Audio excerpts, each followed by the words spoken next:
Election ترمیمی act جس کے ذریعے مخصوص نشستیں چھینے کے لیے حوالے سے ترامیم کی گئی تھی، سیکشن 66، سیکشن 104 اور 104A نئے داخل کرنے کے حوالے سے آج معاملہ جسٹس سلطان تنویر صاحب کے پاس لگا عدالت کے ریمارک سے، کہ جو کہ آگے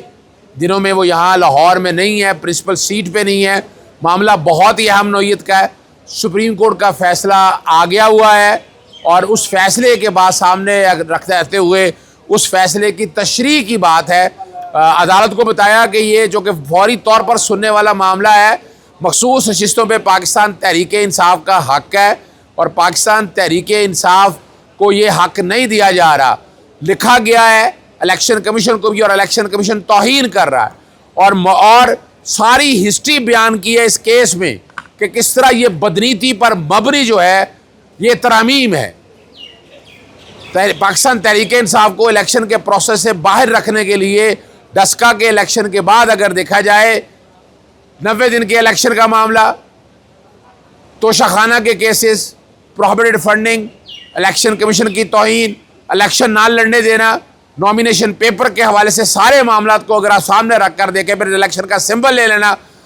تو یہ سب وہ واقعات ہیں جو ثابت کرتے ہیں کہ پاکستان تحریک انصاف کو الیکشن لڑنے نہیں دینا۔ تو اب یہ ترمیم جب سپریم کورٹ کا فیصلہ آ گیا، یہ سپریم کورٹ کے فیصلے کی توہین کا لفظ استعمال کیا جائے، بدنیتی کا لفظ استعمال کیا جائے، پارلیمان یہ ترمیم کر نہیں سکتی تھی، اس کے لیے آئین میں ترمیم کی ضرورت تھی۔ اس کا مقصد صرف اور صرف اپنے لیے، یعنی اپنی سیاسی جماعتوں کو فائدہ لینے کے لیے کیا گیا کہ یہ سیٹیں ان کو مل جائیں۔ 3 سیٹیں وہ لے چکی ہیں، اور ری کاؤنٹنگ کے حوالے سے باقی بھی چل رہی ہے، اور رانا ثناء اللہ کا آج بیان موجود ہے جس میں اس نے کہا ہے کہ ہماری راہ ہموار ہو رہی ہے 2/3 اکثریت کی، اور وہ 2/3 اکثریت سے کرنا کیا چاہتے ہیں، وہ چیز جیسے قاضی فاضیسہ اور باقی جتنے بھی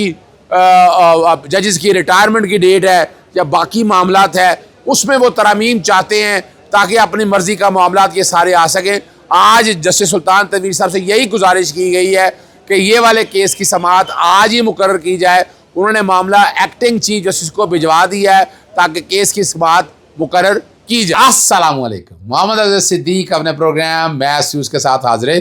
پروگرام تھوڑا سا ذرا لیٹ ہو گیا ہے، لیکن ڈیولپمنٹ بہت زیادہ تھی۔ 13 اگست 2024 منگل کا دن ہے۔ وہ سب سے بڑی ڈیولپمنٹ تو آپ کو پتہ ہے الیکشن امینڈمنٹ ایکٹ، الیکشن ترمیمی ایکٹ میں نے چیلنج کر دیا۔ کیا ہوا؟ وہ پروگرام کے شروع میں آپ نے وہ ساری میری دیکھ لی ہے پریس کانفرنس، جو میں نے پریس بریفنگ دی ہے، وہاں سے آپ کو اندازہ ہو گیا۔ سوشل میڈیا اس وقت جو ہے آپ کو پتہ ہے کہ سست روی کا شکار ہے، انٹرنیٹ سلو کر دیا گیا ہے، کبھی ٹویٹر بندش ہے، اس کے باوجود پی ٹی اے خاموش ہے۔ فائر وال سے پرائیویسی ختم ہو جائے گی اور متعلقہ ادارے اس کی وضاحت نہیں دے رہے، لیکن اس پہ بڑی واضح طور پر بڑی پٹیشن آنے والے دن میں آ رہی ہے، اور وہاں یہ ساری باتیں رکھی جائیں گی، ساری چیزیں اٹھائی جائیں گی جہاں سے آپ سمجھ سکیں گے کہ حالات اور واقعات کیا ہیں۔ اور جسٹس سلطان تنویر نے اس سارے معاملے کو اگر دیکھا جائے، انہوں نے جیسے میں نے آپ کے سامنے رکھا ہے کہ انہوں نے سننے سے معذرت کر لی ہے، اور اظہر ماشوانی کے دونوں بھائی جو پروفیسرز ہیں، ان کے کیس کی سماعت جو ہے اسلام آباد ہائی کورٹ میں کیا ہوا وہاں آپ رکھوں گا۔ گندم خریداری کرپشن کیس میں اب یہ توجہ ہٹانے کے لیے ہے کچھ نہیں، اور یہ عجیب و غریب سی یہ بات 9 مئی کے حوالے سے جنرل فیاض حمید کے بارے میں کہی جا رہی ہے، وہ کیا اشارہ کار ہیں، اور مسز صفدر کی شاہ خرچیاں عروج پر ہیں۔ اب آپ کو سمجھ تو آج نہ چاہیے گا کہ کوئی شک رہ گیا آپ کے پاس۔ حکمران تعالی 2/3 اکثریت کے راگ میں یہ جو ہے نا راہ ہموار ہو چکی ہے، اور جو سیاسی امیر کے وزیر رانا ثناء اللہ نے اب اخباری لوگوں کو بتایا، اور انہوں نے کہا کہ یہ جو ترمیم ہے اس کے ذریعے 2/3 اکثریت حاصل کر لیں گے۔ یہ وہ خبر ہے جو میں آپ کے سامنے رکھ رہا ہوں، جس سے میرا بدنیتی کا کیس جو ملافیڈی کا کیس بھی ہے وہ اسٹیبلش ہوگا۔ پروگرام کے شروع میں نے بتا دیا وہ کیس جمعرات والے دن جسٹس شکیل احمد کے پاس مارک ہو گیا ہے، وہ اس کیس کی آپ سماعت سنیں گے۔ میں نے مریم صفدر کی شاہ خرچیوں کے بارے میں آپ کے سامنے رکھ دیا کہ پتہ نہیں یہ خبر صحیح ہے، لیکن یہ چل بہت رہی ہے، مجھے نہیں پتہ اس بارے میں، آپ بجائیے، لیکن جو چل رہی ہے وضاحت دینا حکومت پنجاب کا کام ہے۔ ٹائم اسکوائر میں اور اشتہاری بڑی اسکرین پر لگوا رہی ہے، اور یہ اگر یہ کہتے ہیں کہ ذاتی حیثیت میں ہے تو سفید جھوٹ ہے۔ پنجاب حکومت CBD سمیت دیگر حکومتی اداروں کے نام موجود ہیں، حکومتی خزانے کا بید رگے، یہ جو ہے نا اس کے نام پر بیوقوف جو بنا رہے ہیں، وہاں سے آپ سمجھ سکتے ہیں کیا۔ یہ پروگرام کے آخر میں آپ جو میں نے جو چکن کی قیمتیں مقرر کرنے کے حوالے سے بڑی میں کوشش کر رہا ہوں، اور میری بڑی کاوش وہ چل رہی ہے، اور کہ کسی طرح سے یہ سارا نظام ٹھیک ہو جائے، وہ میں نے جو پریس بریفنگ کی آخر میں سن لیجئے گا۔ اب یہ جو خواجہ آصف 9 مئی کے واقعات پر بھی اشارہ کر رہے ہیں، 9 مئی میں پر جلیں گے جو اصل لوگ سامنے آ جائیں گے، تو اس لیے 9 مئی میں جنرل فیاض حمید، میری پاس جو تازہ ترین اطلاع ہے کہ وہ ابھی تو شاید حراست میں بھی نہیں ہے، پتہ نہیں غلط ہے یا صحیح، یہ کام ابھی وہاں بتائیں گے، اور جو اصل لوگ ہیں نا وہ اب سامنے آنا شروع ہو جائیں گے۔ میرے پاس کچھ خبر ہے، میں پھر آپ کو بتاتا چلوں، اور یہ جو ہے نا بڑی حیران کن بات ہے، یہ خواجہ آصف نے بغیر دیکھے الزام لگانا شروع کر دیا ہے کہ لاجسٹک فراہم کی 9 مئی کے حوالے سے، اور یہ اب اتنی اہم پوسٹ کے اوپر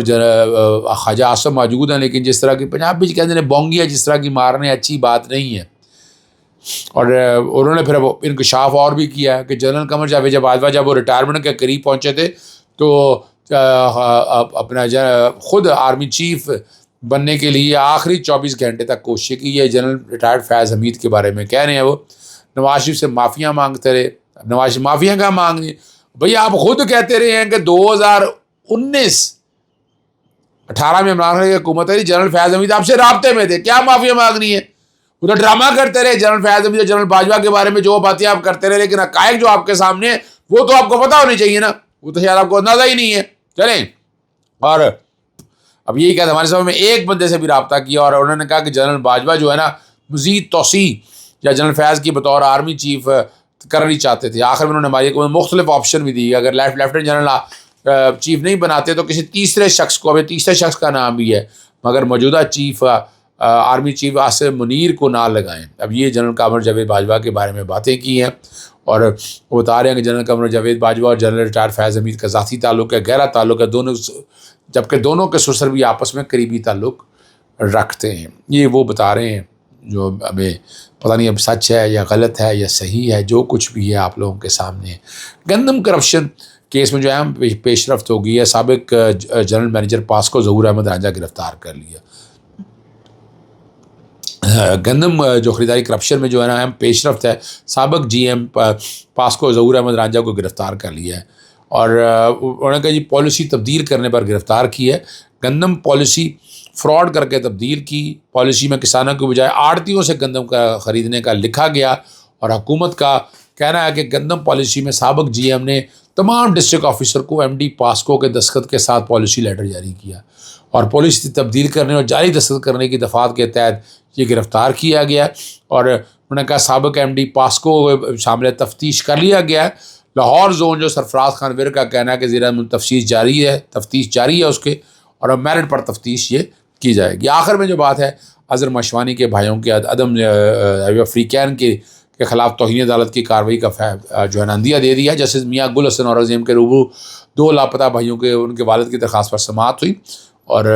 لاپتہ پروفیسر مظہر الحسن اور ظہور الحسن کے والد کی جانب سے وکیل پیش ہوئے، اور اسسٹنٹ اٹارنی جنرل عدالت کو بتایا کہ وزارت دفاع اور وزارت داخلہ کی رپورٹ پہلے ہی فائل ہو چکی ہے۔ سیکورٹی ادارے کی رپورٹ میں بتایا گیا کہ دونوں بھائی جو ہیں کے حوالے سے کچھ معلوم نہیں ہے۔ عدالت نے اظہار برہمی کا کیا کہ سیکرٹری دفاع اور سیکرٹری جو ہے داخلہ IG اسلام آباد اور DG FIA کو نہ ذاتی حیثیت میں طلب کر لیا، اور انہوں نے کہا کہ تمام فریقین کے خلاف توہین عدالت کی کارروائی شروع کروں گا۔ جواب دیں کیوں نہ توہین عدالت کی کارروائی جو ہے وہ شروع کی جائے۔ سماعت 15 اگست تک ملتوی کر دی گئی۔ اجازت چاہتا ہوں، السلام علیکم، اللہ حافظ، پاکستان زندہ باد۔ پنجاب میں مرغی کی قیمتیں مقرر کرنے کے لیے مریم صفدر یا پنجاب حکومت نے جو طریقہ کار اپنایا ہے وہ قانون کی خلاف ورزی ہے۔ اس سے پہلے چینی کو ایک صوبے سے مرغی کو ایک صوبے سے دوسرے صوبے پہ جانے پر پابندی لگائی گئی اور لاہور ہائی کورٹ میں آ کر اس بات کو کلیئر کیا کہ ایک صوبے سے دوسرے پہ پابندی نہیں لگا سکتے، یہ وفاقی حکومت کا کام ہے۔ اس کے باوجود ثبوت اتنے موجود تھے، مقصد یہ تھا کہ یہاں جو مرغی کی قیمت ہے عام آدمی سے پہنچ سے دور ہو سکے۔ اس کا طریقہ کار دیا ہوا تھا پاکستان پولٹری ایسوسی ایشن، پولٹری ٹریڈر ایسوسی ایشن، برائلر فارمر ایسوسی ایشن، ان کی مشاورت کے ساتھ جو ریٹ کم ہونا تھا وہ ریٹ طے ہونا تھا۔ یہ باقاعدہ 2021 میں جیسے ساجد محمود سیٹھی کے پاس یہ مقرر ہو گیا تھا، نیا قانون آنے کے بعد 26 جولائی کو یہ نیا نوٹیفیکیشن دیا ہے۔ اس نئے نوٹیفیکیشن کو چیلنج کیا ہے، معاملے کی سماعت جسٹس شکیل صاحب کے پاس ہوئی اور انہوں نے معاملہ یہ جسٹس ساجد محمود سیٹھی صاحب کے پاس بھیج دیا اور کیس کی سماعت جمعرات کے لیے مقرر کرنے 15 اگست کے لیے مقرر کرنے کا کہا ہے۔